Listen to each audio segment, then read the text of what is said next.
Marcy avait 34 ans, elle était mère célibataire, depuis 1 an, elle essayait de reconstruire la vie qui lui avait été arrachée. La journée dont il est question commença avec des ballons et des cupcakes, et se termina par un moment qu'elle n'oublierait jamais. C'était le genre de moment qui la fit se redresser et réaliser que le silence pouvait être plus puissant que la voix forte de quelqu'un d'autre. Son fils, Kelvin, comptait les jours jusqu'à son 10e anniversaire depuis des semaines. Il était calme, réfléchi et adorait l'aider en cuisine.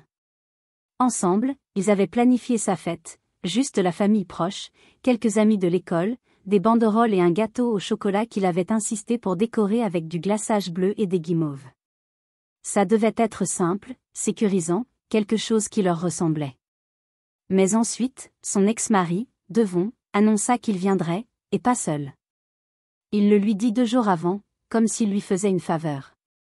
Maya veut rencontrer la famille de Kelvin, je pense qu'il est temps, dit-il, comme ça, sans discussion, sans demander si elle était d'accord. Elle ravala sa salive et hocha la tête, bien que tout en elle criât non. Devon l'avait quitté après 12 ans de mariage. Un jour, il planifiait des vacances en famille, le lendemain, il emménageait dans un appartement en centre-ville. Quelques mois plus tard, il postait des photos en ligne avec Maya, sa main sur son torse, une bague en diamant scintillant comme un signal d'alarme. Alors oui, elle savait que ce jour viendrait, elle ne pensait simplement pas que ce serait ce jour-là. Quand ils entrèrent, elle sentit l'énergie changer. Kelvin courut embrasser son père. Maya suivait, quelques pas derrière, ses talons claquant sur le sol comme si elle se rendait à un entretien d'embauche qu'elle comptait gagner. Elle portait une robe blanche moulante, impeccable, son maquillage semblait fait par un professionnel.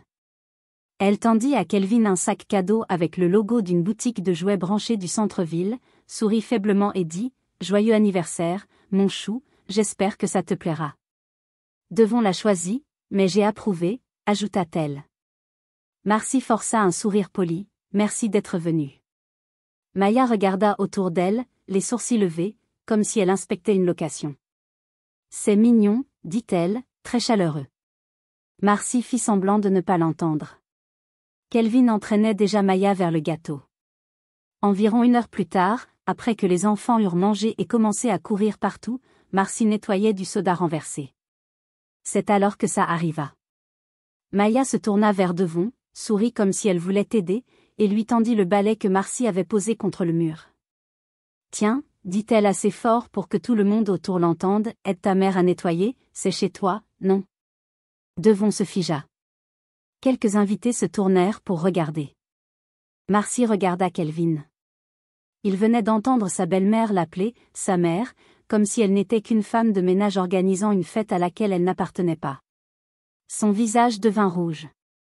Il la regarda, attendant qu'elle dise quelque chose. Elle ne dit rien. Elle continua d'essuyer la table, la main tremblante, mais elle ne prononça pas un mot. Parce qu'elle avait quelque chose de mieux qu'une réplique. Elle avait un dernier cadeau pour Kelvin, et Maya n'avait aucune idée de ce qui l'attendait. Marcy n'avait jamais été du genre à organiser de grandes fêtes tapac sans grave l'œil, c'était le truc de Devon. Il aimait l'attention, le spectacle. Mais Marcy croyait que les meilleures célébrations étaient faites avec le cœur, pas avec de l'argent. Alors, pour les 10 ans de Kelvin, elle fit ce qu'elle avait toujours fait, elle rendit la fête unique. Elle commença à préparer des cupcakes 2 jours avant, des cupcakes au chocolat avec des tourbillons de glaçage bleu, comme Kelvin les aimait. Sa mère, Victoria, l'aida à accrocher des lanternes en papier dans leur petit salon. Elle apporta même la table pliante de son sous-sol, celle qu'ils utilisaient pour chaque anniversaire familial depuis que Marcy était enfant. Elle était bancale au milieu, mais Marcy la couvrit d'une nappe à thème de super-héros, et Kelvin trouva ça cool. Il choisit lui-même les décorations, des banderoles bleues et argentées, des épées en mousse pour la cour, et un gros ballon à l'hélium en forme de dragon. Il n'avait pas beaucoup d'argent, mais ça n'avait pas d'importance pour Kelvin. Pour lui, c'était un grand moment. Il invita quelques amis de l'école, les jumeaux des voisins, et bien sûr Victoria. Même le frère de Marcy, Ellie, promit de passer après son service à la caserne de pompiers. Ce serait petit, mais rempli d'amour. Elle le sentait dans l'air ce matin-là. La joie de Kelvin, pure et lumineuse, était le genre de bonheur que seuls les enfants ressentent lorsqu'ils se réveillent le jour de leur anniversaire. Il sauta sur son lit, tenant une boîte emballée dans ses mains. « Tu ne peux pas l'ouvrir avant ce soir, dit-il, c'est une surprise. » Elle le serra fort. « C'est toi qui as 10 ans, c'est moi qui devrais te faire des surprises. »« J'ai déjà la mienne, dit-il, c'est toi. » C'était le genre d'enfant qu'était Kelvin, gentil, réfléchi, et plus mature que son âge. Depuis que Devon était parti, il avait été son encre d'une manière qu'elle n'aurait jamais imaginée. Il remarquait des choses, il sentait quand elle était triste, même quand elle essayait de le cacher. Il essayait d'être fort pour elle. Parfois, elle souhaitait qu'il n'ait pas à l'être. Le divorce l'avait plus touchée qu'elle ne voulait l'admettre à l'époque. Un jour, son père était là, l'aidant à construire des Legos et le bordant le soir. Le lendemain, il vivait dans un appartement chic en centre-ville, envoyant des textos au lieu de se montrer, postant des photos avec Maya comme si leur famille n'avait jamais existé. Marcy essayait de tenir bon, pour Kelvin et pour elle-même. Elle mettait toute son énergie dans les routines, déposer Kelvin à l'école, les entraînements de foot, la lessive, le budget, et juste respirer. Elle n'avait pas le temps de s'effondrer.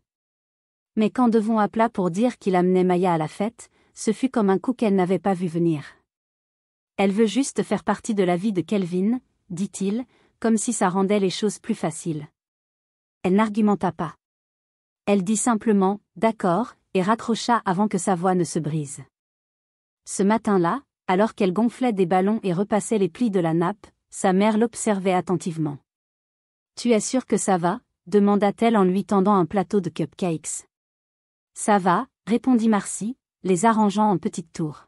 « Ce n'est pas à propos de moi aujourd'hui. » Sa mère lui lança ce regard que les mères lancent quand elles savent que vous mentez mais choisissent de ne pas insister. « Si elle dit quelque chose de méchant, je casserai une assiette et je ferai semblant que c'était un accident. » Marcy sourit. « Pas d'assiette cassée aujourd'hui, promis. » Quand Devon arriva enfin, avec Maya à son bras, Marcy était dehors, allumant les bougies d'anniversaire.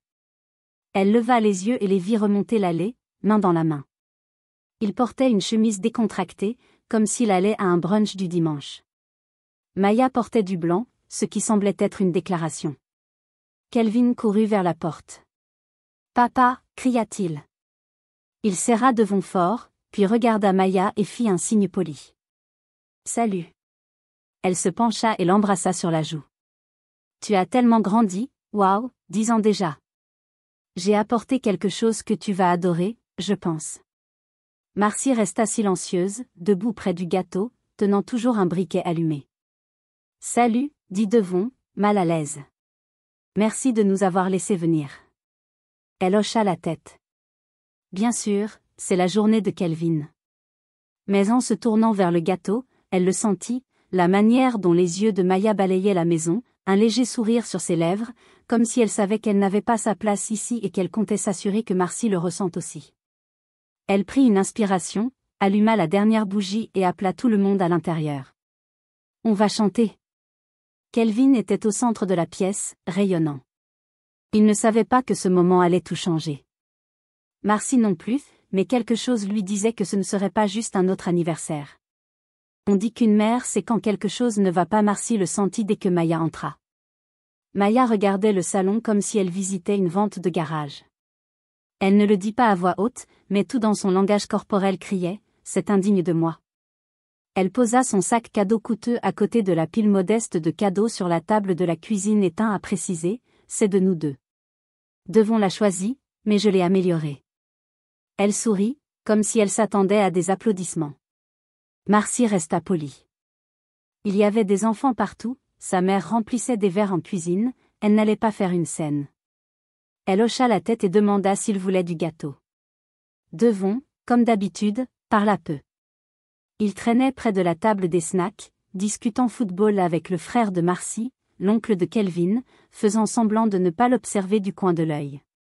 Peut-être savait-il que Maya dépassait les bornes. Peut-être s'en fichait-il. Le problème n'était pas que Maya soit là, mais la manière dont elle se comportait, comme si elle revendiquait quelque chose, comme si ce n'était pas la maison de Marcy mais sa scène. Elle était assise, le bras passé dans celui de Devon, riant fort, lançant des commentaires juste assez cinglants pour piquer, mais assez doux pour passer pour des blagues. À un moment, elle passa près de Victoria et dit « Oh, Victoria, ce punch est génial, je vois d'où Marcy tient ses talents d'hôtesse. » Victoria lui adressa un sourire crispé et murmura à Marcy en espagnol « Et esa mujer no tiene vergüenza, cette femme n'a aucune honte. » Marcy essaya d'en rire, elle voulait que Kelvin profite de sa journée, c'était son seul objectif. Mais ensuite vint le moment, celui qui lui retourna l'estomac et fit taire toute la pièce. Elle rangeait après que les enfants furent sortis jouer. Il y avait des emballages de cupcakes par terre, du jus renversé sous la table pliante, et quelques assiettes vacillantes sur le bord du comptoir. Elle tendit la main vers le balai posé contre le mur. Avant qu'elle ne puisse l'attraper, Maya s'avança, le ramassa et se tourna vers Devon. « Tiens, dit-elle joyeusement, aide ta mère à nettoyer, c'est chez toi maintenant, non ?» Elle rit, pas un vrai rire, mais un rire théâtral, comme la chute d'une blague que personne ne trouva drôle. Devon se figea. Marcy resta là, tenant toujours une serviette, le visage brûlant. Elle regarda Kelvin. Il était dans l'embrasure de la porte de la cuisine, un cookie à moitié mangé dans la main. Il avait tout entendu, chaque mot, et il avait l'air embarrassé, pas seulement pour elle, mais pour lui-même, comme s'il avait honte que quelqu'un ait rabaissé sa mère devant tout le monde et qu'il ne savait pas quoi faire. Il ne regarda pas Maya. Il regarda Marcy, cherchant sur son visage un signe. Allait-elle exploser? Allait-elle pleurer? Allait-elle crier? Elle ne fit rien de tout ça.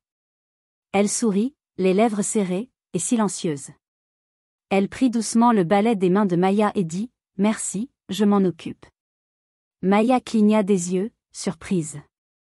Peut-être s'attendait-elle à une réaction, peut-être même à une crise. Elle n'eut ni l'un ni l'autre. Marcy se tourna et commença à balayer. Victoria s'approcha et lui prit doucement le balai. « Va t'asseoir, murmura-t-elle, tu en as assez fait. » Marcy s'assit, le cœur battant. Elle n'était pas blessée par les mots de Maya, pas vraiment. Elle était blessée par ce qu'ils avaient fait à Kelvin. Il n'arrêtait pas de la regarder le reste de l'après-midi, plus silencieux, moins pétillant que d'habitude, l'éclat dans ses yeux un peu ternis. C'est alors qu'elle se souvint du cadeau qu'elle avait gardé pour la fin, celui dont personne ne savait rien. Une simple boîte en bois que Kelvin et elle avaient décorée ensemble des semaines auparavant. Il l'avait peinte en bleu marine et remplie de petites choses qui comptaient, des photos, des dessins, sa première chaussette de bébé, et une lettre qu'il s'était écrite à lui-même. Elle avait prévu de la lui donner après le départ des invités, un moment calme et privé, mais elle changea d'avis. Maya avait transformé la fête de Kelvin en un jeu de pouvoir. Elle avait apporté des jouets chics, lancé des pics, essayé de se mettre en avant, mais elle ne comprenait pas une chose, Marcy n'avait pas besoin de rivaliser avec elle. Elle avait quelque chose que Maya n'avait pas, et quand Kelvin ouvrirait cette boîte, tout le monde dans la pièce le verrait clairement. Après cet incident avec le balai, elle ne pouvait s'empêcher de jeter des coups d'œil à Kelvin. Il était plus silencieux que d'habitude, restant près de ses amis mais ne jouant pas vraiment. Toutes les quelques minutes, il la regardait, comme pour s'assurer qu'elle allait bien, comme s'il voulait s'excuser pour quelque chose qui n'était même pas de sa faute. C'est ça qui la brisa, pas les mots de Maya, pas le silence de Devon, mais la manière dont son fils se replia sur lui-même, le genre de blessure qui ne laisse pas de bleu mais des marques quand même. Elle se tenait dans la cuisine, remplissant des verres de limonade, et pensait, c'était censé être sa journée. Pendant une seconde, elle se remit en question. Aurait-elle dû dire quelque chose? Aurait-elle dû confronter Maya, se défendre, faire une scène? Mais la réponse vint rapidement, non. Ce n'était pas qui elle était, et plus important encore, ce n'était pas la leçon qu'elle voulait enseigner à son fils. Elle ne voulait pas qu'il apprenne que le pouvoir vient de crier plus fort ou d'humilier quelqu'un en retour. Elle voulait qu'il comprenne que la force vient de connaître sa valeur sans avoir besoin de la prouver. C'est alors qu'elle sut exactement quoi faire. Elle alla dans sa chambre, ouvrit le tiroir du haut de sa commode et en sortit le petit cadeau qu'elle avait gardé pour Kelvin. C'était une boîte bleu marine, de la taille d'une boîte à chaussures. Lui et elle l'avaient peinte ensemble un samedi pluvieux, quelques semaines plus tôt. Ils avaient utilisé des pochoirs pour écrire son nom en lettres dorées sur le dessus. À l'intérieur, il y avait des choses qui ne signifiaient pas grand-chose pour les autres, mais qui représentaient tout pour eux, une photo de famille d'avant le divorce, un petit dinosaure en plastique vert qu'il transportait dans sa poche, une fleur séchée qu'il avait cueillie pour elle à la dernière fête des mères, et tout au fond, une lettre pliée qu'il avait écrite sans qu'on le lui demande, alors qu'il était censé faire ses devoirs. Elle ne l'avait pas encore lue. Il lui avait dit que c'était pour plus tard. Elle resta là un long moment, tenant cette boîte, regardant les lettres dorées, et soudain, elle lui sembla lourde, pas physiquement, mais émotionnellement, parce qu'elle savait que c'était le moment, celui que Maya ne pourrait jamais acheter, celui que Devon ne pourrait jamais feindre, celui qu'aucun cadeau coûteux ne pourrait surpasser. Elle retourna dans le salon, tenant la boîte contre sa poitrine. Les enfants finissaient leur gâteau, les parents discutaient, Maya sirotait un verre d'eau pétillante comme si elle s'ennuyait à un événement professionnel. Kelvin la vit et sourit, ce petit sourire sincère qu'il avait quand il savait que quelque chose de spécial se passait. « Viens ici, mon bébé, dit-elle doucement. J'ai un dernier cadeau pour toi. » Il s'approcha, curieux. Elle sentit la pièce se taire un peu, juste à cause du changement dans son ton. Elle lui tendit la boîte et dit, « Ouvre-la quand tu seras prêt. » Il s'assit en tailleur devant le canapé et commença à la déballer soigneusement, sans se presser, sans déchirer comme avec les jeux vidéo et les gadgets électroniques reçus plus tôt. Il la traita comme si elle comptait, parce qu'il savait qu'elle comptait. Les gens commencèrent à se rassembler autour. Maya observait depuis une chaise de l'autre côté de la pièce, les jambes croisées, son sourire crispé et figé. Elle faisait encore semblant d'être au-dessus de tout ça, mais on voyait la tension dans ses épaules. Devon avait l'air confus, comme s'il ne se souvenait pas qu'ils aient jamais offert à Kelvin quelque chose qui ne venait pas d'un magasin. Kelvin ouvrit le couvercle et laissa échapper un petit rire quand il vit le dinosaure. « Je pensais l'avoir perdu, dit-il. » Il tourna la photo dans sa main, celle de tous les trois avant que tout s'effondre. Il leva les yeux vers elle. « Je peux lire la lettre ?» Elle hocha la tête. « Si tu veux. » Il déplia le papier, s'éclaircit la gorge, et à cet instant, la pièce devint complètement silencieuse. Kelvin déplia la lettre lentement, la lissant sur ses genoux. Il n'avait pas l'air nerveux, il semblait stable, comme si ce moment lui appartenait. « Je l'ai écrite il y a un moment, dit-il. Je ne l'ai montrée à personne, je la gardais pour mon anniversaire. » Elle ne savait pas ce qu'il allait lire, son cœur battait fort, mais elle hocha doucement la tête. « Vas-y, mon bébé. » Il regarda le papier et commença à lire. « Chère maman, merci de toujours m'aimer, même quand je fais des erreurs, même quand je pleure pour des petites choses. Tu me fais me sentir en sécurité tous les jours. Tu prépares mon déjeuner même quand tu es fatigué, tu viens à tous mes matchs de foot même quand il pleut. Je sais que parfois tu es triste, je le vois, mais tu me souris quand même. Tu chantes encore quand on nettoie la cuisine, tu danses encore quand ta chanson préférée passe. Tu rends la vie supportable. Je ne veux pas d'une nouvelle famille, je ne veux pas d'une nouvelle maison, je veux juste toi. Tu es ma meilleure amie, ma personne préférée, ma vraie maison. Joyeux anniversaire à moi, j'ai déjà le meilleur cadeau. Avec amour, Kelvin. » Quand il eut fini, sa mère essuyait discrètement ses larmes. Devon avait les bras croisés, la mâchoire serrée. Quelques autres parents dans la pièce détournèrent le regard, leur laissant leur moment. Kelvin se leva et se tourna vers elle. Elle ne dit rien, elle ne pouvait pas. Elle ouvrit simplement les bras, et il s'y précipita. Elle le serra contre sa poitrine, et il murmura, « Je pensais chaque mot. »« Moi aussi, » dit-elle. Pendant une seconde, tout était immobile. Puis elle entendit un bruit, celui d'une chaise qui bougeait. Maya se leva. Elle ne dit rien. Son visage était devenu pâle. Toute l'assurance arrogante avec laquelle elle était arrivée avait disparu. Elle n'était plus le centre de l'attention. Elle avait été remplacée par la vérité, par quelque chose de vrai. Elle regarda autour de la pièce, comme si elle cherchait quelque chose à quoi s'accrocher, mais il n'y avait plus rien. Elle croisa les yeux de Marcy. Elle ne la fusilla pas du regard, elle ne sourit pas narquoisement, elle n'en avait pas besoin. Maya détourna les yeux la première. Devon brisa enfin le silence avec un « C'était vraiment gentil, mon pote », qui sonnait creux. Même lui le savait. Il semblait plus petit que d'habitude, comme s'il réalisait en temps réel ce qu'il avait abandonné. Kelvin se tourna vers lui et dit poliment « Merci, papa, avant de s'asseoir avec la boîte à souvenirs sur les genoux, touchant chaque objet doucement, comme s'il s'agissait de trésors. Maya s'éclaircit la gorge et dit d'une voix plus basse que personne ne l'avait jamais entendue, « On devrait y aller. » Devon hocha la tête, se frottant la nuque. « Ouais, merci de nous avoir reçus. » Marcy sourit, calme et ferme. « Bien sûr. » Ils se dirigèrent vers la porte. Maya ne se retourna presque pas en sortant. Marcy aperçut son reflet dans le miroir du couloir, les yeux baissés, les lèvres serrées. Maya n'avait pas été vaincue, mais elle avait été vue pour ce qu'elle était vraiment. Et plus important encore, Marcy aussi. Après que la porte se fut refermée, la pièce sembla expirer. Les conversations reprirent, les assiettes furent ramassées, et une musique douce revint. Mais quelque chose avait changé. L'air était plus léger, la tension s'était fissurée et envolée. Kelvin s'assit à côté d'elle, tenant toujours la boîte. « Je suis content de l'avoir lue, » dit-il. « Moi aussi, » répondit-elle. Il leva les yeux. « Est-ce que je t'ai embarrassé ?» Elle le serra contre elle.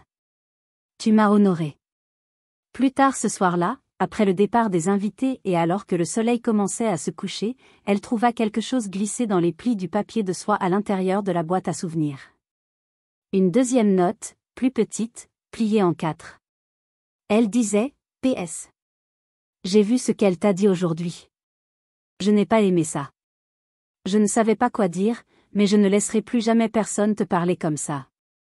Tu es ma maman, ça veut tout dire. » Elle pressa la note contre sa poitrine et s'assit dans le silence pendant un long moment. Maya était entrée chez elle pensant qu'elle pouvait l'humilier. Ce qu'elle fit à la place, c'est montrer à son fils exactement pourquoi l'amour n'a pas de prix et pourquoi le respect ne vient pas en criant plus fort. Maya avait apporté un balai, pensant que cela la rabaisserait, mais son fils avait apporté la vérité, et elle avait tout balayé d'un coup. Après le départ de tout le monde, la maison semblait étrangement calme. Des assiettes vides traînaient sur le comptoir, des ballons dégonflés pendaient des punaises, et une légère odeur de glaçage flottait encore dans l'air. Elle traversa le salon, ramassant des gobelets, mais elle ne nettoyait pas vraiment, elle réfléchissait. Kelvin était allé se coucher, sa boîte à souvenirs sous un bras, le dinosaure serré dans sa main comme un trophée. Elle s'assit au bord de son lit, tenant la deuxième note qu'il lui avait laissée, celle où il promettait de ne plus jamais laisser quelqu'un lui parler comme ça. Elle la relut encore et encore. Ce n'était pas long, ce n'était pas sophistiqué, mais cela signifiait plus que tout ce qu'on lui avait dit depuis très longtemps. Et c'est alors que ça la frappa. Elle n'avait rien perdu aujourd'hui. Elle n'avait pas perdu le contrôle, la dignité ou le pouvoir. Elle n'avait pas perdu la face devant ses invités ni son autorité en tant que mère. Elle n'avait pas laissé Maya gagner, parce que Maya ne comprenait pas quelque chose de crucial. Maya pensait qu'elle était faible parce qu'elle était restée silencieuse. Maya pensait qu'elle était passive, douce, trop effrayée pour parler. Mais ce que Maya ne réalisait pas, c'est que son silence n'était pas de la peur, c'était de la force. Elle n'avait pas combattu Maya parce qu'elle n'en avait pas besoin. Elle n'avait pas crié parce qu'elle ne cherchait pas la validation de gens qui connaissaient déjà la vérité. Elle n'avait pas joué la comédie parce qu'elle n'avait rien à prouver. Elle était restée immobile pour que son fils puisse briller, et il l'avait fait. Cette fête, cette boîte, cette lettre, tout cela montrait qui ils étaient vraiment, qui il était, le genre de garçon qu'elle avait élevé, le genre d'amour qu'ils avaient construit. Devon était peut-être parti, mais il n'avait pas emporté le cœur de la maison avec lui. Il avait pris sa fierté, son ego, et quelqu'un pour lui tenir compagnie dans sa zone de confort, mais il n'avait pas pris leur lien. Il n'avait pas pris sa force. Il n'avait pas pris le respect de Kelvin. Et Maya, elle était entrée la tête haute et était repartie plus discrète qu'à son arrivée, non pas parce qu'elle avait été humiliée, mais parce que Marcy n'avait pas joué son jeu. C'était une leçon que Marcy espérait que son fils porterait pour le reste de sa vie. Le vrai pouvoir n'a pas besoin de rugir. Parfois, il suffit de parler quand ça compte, et parfois, pas du tout. Plus tard cette nuit-là, elle jeta un coup d'œil dans la chambre de Kelvin. Il dormait déjà, la boîte posée près de son oreiller comme un secret qu'il gardait près de lui. Sa poitrine montait et descendait, calme et régulière, son visage paisible. Elle resta là longtemps. La journée ne s'était pas déroulée comme prévu. Ce n'était pas l'anniversaire qu'elle avait imaginé en accrochant les banderoles ce matin-là. Mais au final, c'était devenu quelque chose de mieux. C'était une preuve. La preuve que ce qu'ils avaient ne pouvait être ébranlé par les insécurités de quelqu'un d'autre. La preuve que l'amour, le vrai amour, n'est pas bruyant, n'est pas apprêté, ne cherche pas à impressionner qui que ce soit. Et la preuve que, peu importe à quel point quelqu'un essaie de s'insérer dans votre histoire, les gens qui comptent savent déjà où est leur maison. Kelvin le savait. Et elle aussi. Quand elle éteignit enfin les lumières et se glissa dans son lit, elle ne ressentit ni amertume ni colère. Elle se sentit fière. Pas de la manière dont elle était restée silencieuse, mais de la manière dont elle avait choisi de ne pas rabaisser quelqu'un juste pour se sentir grande. De la manière dont son fils s'était tenu dans la vérité sans avoir besoin de permission. Et de la manière dont un amour discret, sans glamour, fait main avait gagné. Ce qui avait commencé comme un simple anniversaire lui rappela une des leçons les plus importantes qu'elle ait jamais apprises en tant que mère. On n'a pas toujours besoin de se battre pour gagner.